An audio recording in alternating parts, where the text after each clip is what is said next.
xibaar yu wér te wóor ca tàng-tàng ba abonnez-vous pour ngeen di mën di jot suñuy vidéo.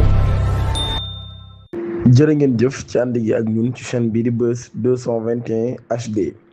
bu ñu sukkandikoo ci Les Échos Jérôme Bandiaky moom mii day daan nay envoyé ay invitation pour assister à son propre procès bi war a am mercredi 8 juillet ab démarche boo xam ne nag daal ab démarche la boo xam ne duñ koy faral di gis lu bëree bëri jamono boo xamee ni moom mii daan nañ koy téye. Le journal mi ngi interrogé wu nag sur les motivations de l'intéressé. Souhaite-t-il faire des révélations à l'audience ou démontrer que la campagne de dénigrement dont il dit avoir été victime pendant plusieurs mois est fondée? Le projet ci boppam nag daal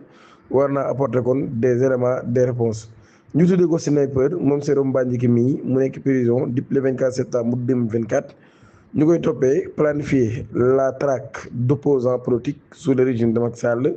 L'ancien agent de sécurité ñi ngi koy toppee ba tey ay délits yu bëree bëri comme escroquerie et usurpation de fonction, mais surtout l'accusation criminelle de trafic d'armes ak li nga xam tamit loolu yi day moo tax ñu daal di koy téye kon ci kaso bi. Surpris, c'est son amant de 36 ans ab lycéen bu am 16 ans au cœur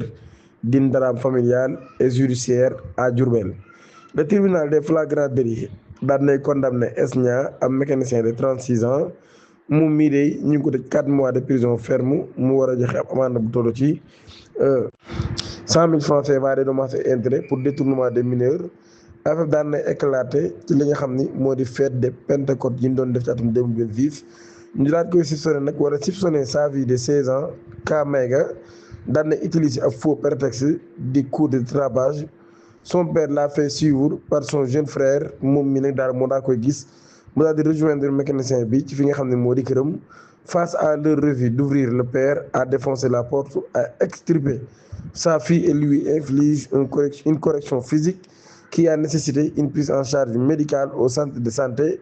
ginnaaw ba nag mu daal di porter li nga xam ne kon moo di plainte mbir moomee kon ma nga xewee ca Diourbel di ñaan ngeen abonné activer cloche notification bi te yema vidéo bi jërë ngeen jëf.